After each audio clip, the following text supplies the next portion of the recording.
Hello class, good morning. I used to eat the broadsheet for my breakfast, and you know what?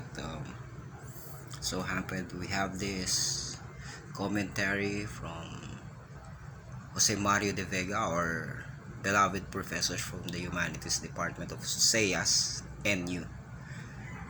My professor before, Joel Ruiz Butuyan, an international law expert. So we have here the editorial. We have here psychologist Ana Cristina Tuason, PhD.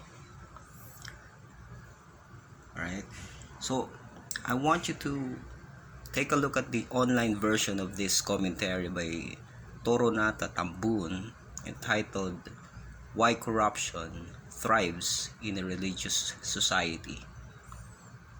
Okay, we'll see.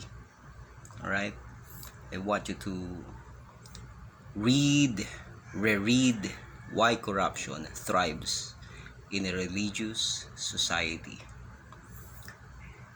See you. Bye bye.